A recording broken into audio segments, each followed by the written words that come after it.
नमस्कार, आप देख रहे हैं स्वदेश न्यूज। मैं हूं आपके साथ में वैष्णवी। बुलेटिन की शुरुआत करेंगे बड़ी खबर के साथ। खबर दिल्ली से, जहां मध्य प्रदेश में वरिष्ठ नेताओं को लोकसभा में कांग्रेस उतारेगी। आज और कल प्रत्याशी चयन को लेकर बड़ी बैठक होगी। 11 मार्च को सीईसी में एमपी के नाम आने की संभावना। कांग्रेस स्क्रीनिंग कमेटी 2 दिनों तक महामंथन करेगी। तो पहली सूची कांग्रेस की जारी हो चुकी है, जिसमें मध्य प्रदेश से एक भी नाम फिलहाल नहीं है। मध्य प्रदेश में वरिष्ठ नेताओं को लोकसभा में कांग्रेस उतारेगी। आज और कल प्रत्याशी चयन को लेकर बड़ी बैठक होगी।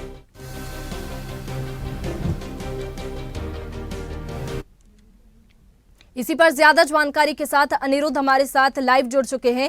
अनिरुद्ध, पहली सूची कांग्रेस की जारी हो चुकी है। मध्य प्रदेश से फिलहाल एक भी नाम नहीं, किस बात की देरी मध्य प्रदेश में?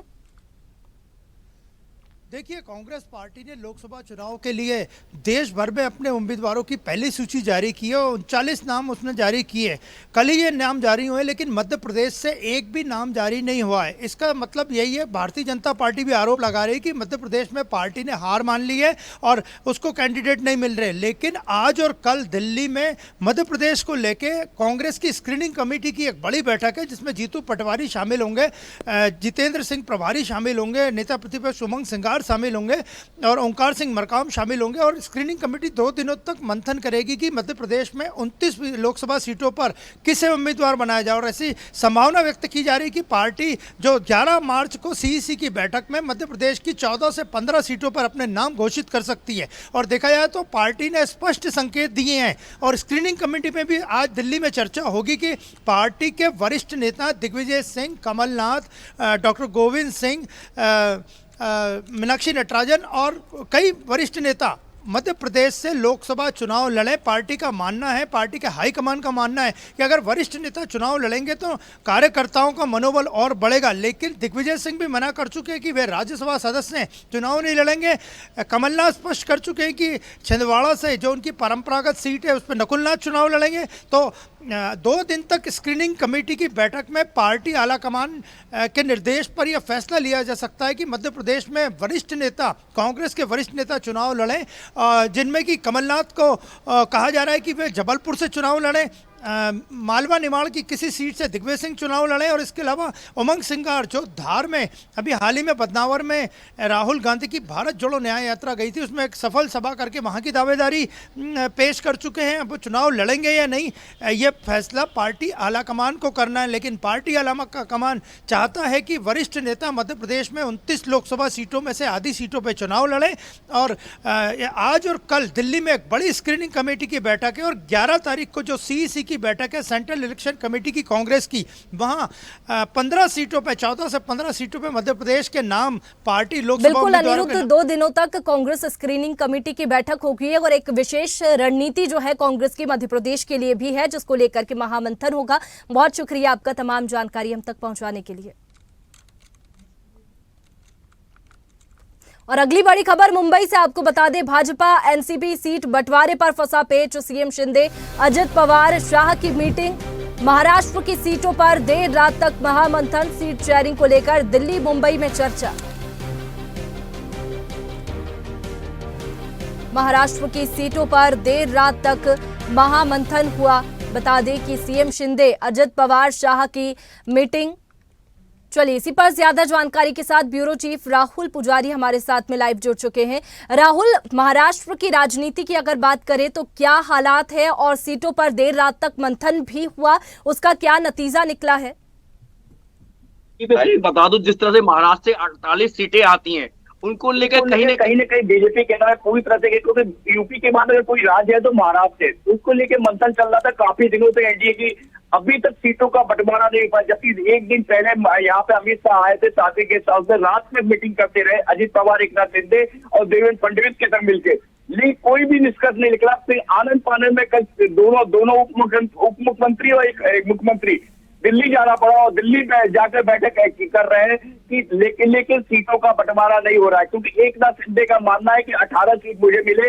अजित पवार भी यही कह रहे हैं कि पिछली बार मोदी की लहर में जब हमारी 4 सीटें जीत के आए थे तो हमें भी सीट अधिक आनी चाहिए, क्योंकि हम इनके संग लड़ रहे हैं। अब गठबंधन के हम हुए हैं।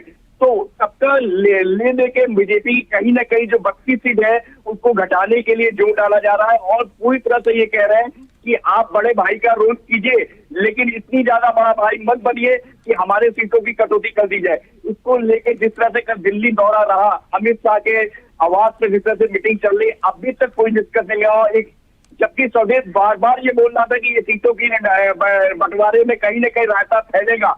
हम 1 महीने से स्वदेश न्यूज पर ये दिखाने की कोशिश कर रहे थे कि एनडीए के जो घटक दल है महाराष्ट्र में, उसी का निष्कर्ष निकालना बड़ा मुश्किल पड़ जाएगा, क्योंकि एनडीए के जो यहाँ पे जो मराठा थे, मराठा की राजनीति किया करते हैं, वो बड़ी बड़े एनसीपी अजित पवार है, एकनाथ शिंदे मराठा राजनीति किया करते हैं, और वहां पे उनको सीट कम देना बहुत बड़ी दिक्कतें हो जाएगी और इसको लेके बहुत माथापच्ची चल रही है। अभी तक कोई भी निष्कर्ष नहीं निकाल पाया इसमें भी।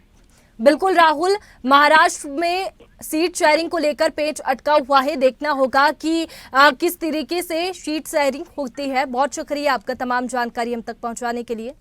और अगली बड़ी खबर लखनऊ से आपको बता दें, सीएम योगी आदित्यनाथ का आज का कार्यक्रम सुबह 10 बजे गोरखपुर पहुंचेंगे।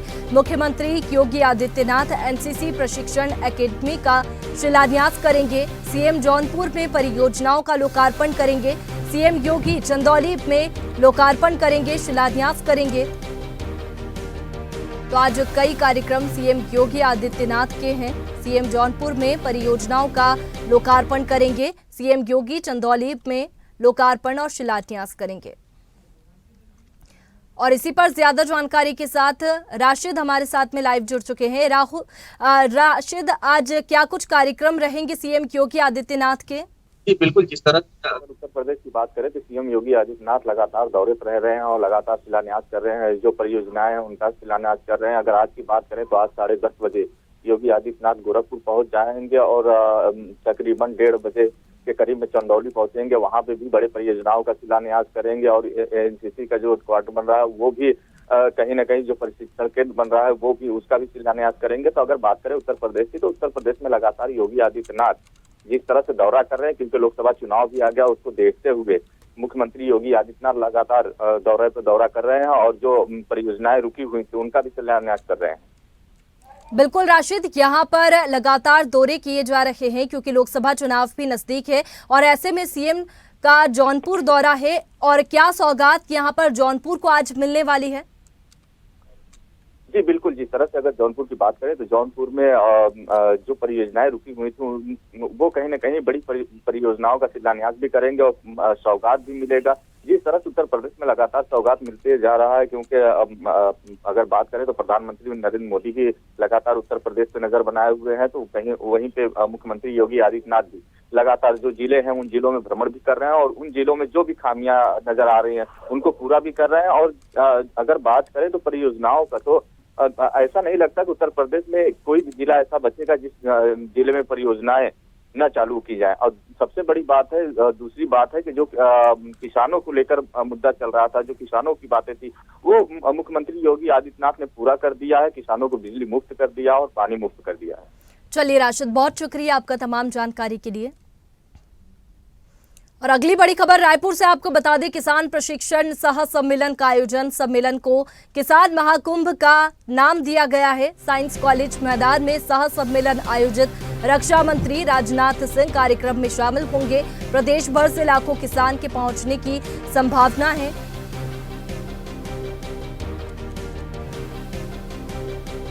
बता दें कि रक्षा मंत्री राजनाथ सिंह कार्यक्रम में शामिल होंगे। इसके साथ ही छत्तीसगढ़ में ये सम्मेलन है तो सीएम विष्णुदेव साय भी सम्मेलन में शामिल होंगे। प्रदेश भर से लाखों किसानों के पहुंचने की संभावना है। इस सम्मेलन में सीएम विष्णुदेव साय भी शामिल होंगे। रक्षा मंत्री राजनाथ सिंह भी कार्यक्रम में शामिल होंगे। साइंस कॉलेज मैदान में सह सम्मेलन आयोजित किया गया है।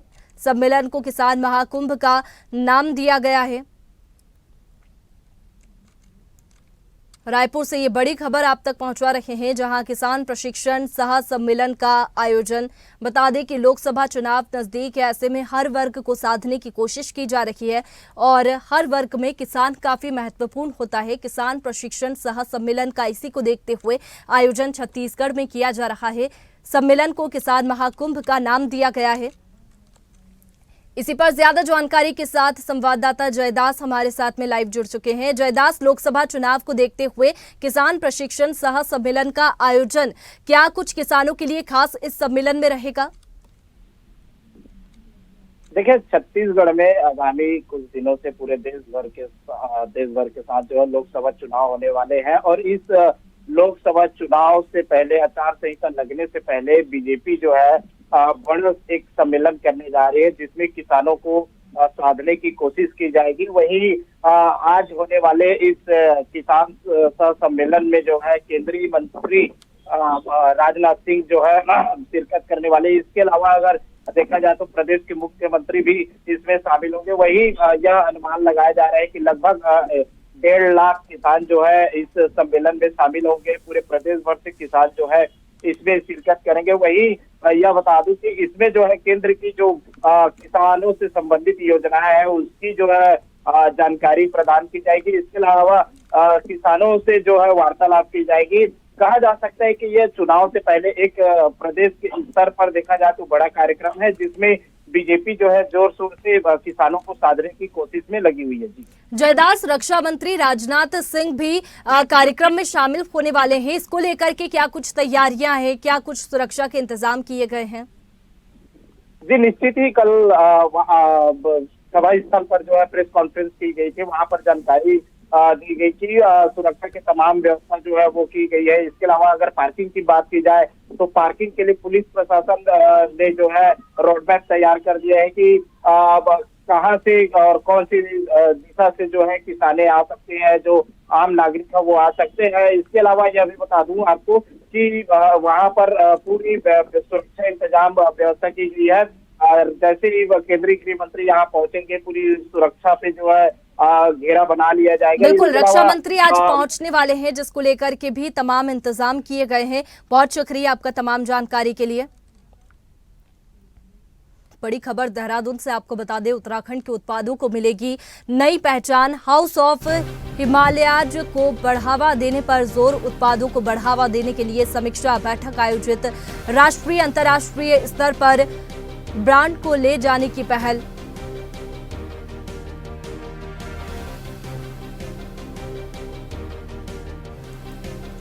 बता दें कि सीएम पुष्कर सिंह धामी सभी कार्यक्रमों में शामिल होंगे। उत्तराखंड के उत्पादों को नई पहचान मिलेगी। हाउस ऑफ हिमालयाज को बढ़ावा देने पर जोर। और इसी पर ज्यादा जानकारी के साथ ब्यूरो चीफ अवनीश जी हमारे साथ में लाइव जुड़ चुके हैं। अवनीश जी, उत्तराखंड लगातार तरक्की कर रहा है और उत्पादों को अब नई पहचान भी मिलेगी, क्या कुछ खास रहेगा?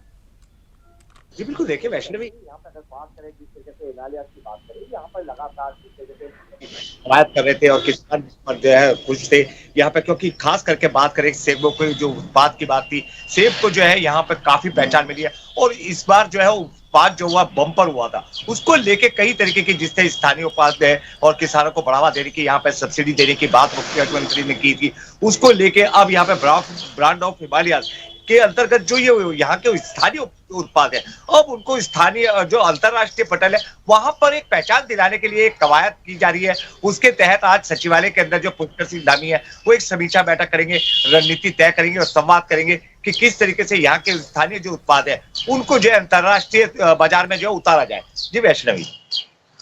अवनीश जी, यहाँ पर बात करें तो जिस तरीके से ब्रांड को आगे ले जाने की पहल है तो उसमें रोजगार को भी बढ़ावा मिलेगा और रोजगार उत्तराखंड में मिलेगा।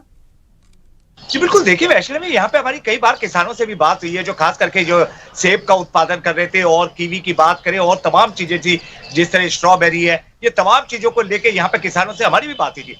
कुछ लोग तो ऐसे थे जो युवा के खासकर की बात की जाए, युवाओं ने अपनी अपनी नौकरियां छोड़कर जो है यहाँ पे खेती बाड़ी शुरू कर दी थी।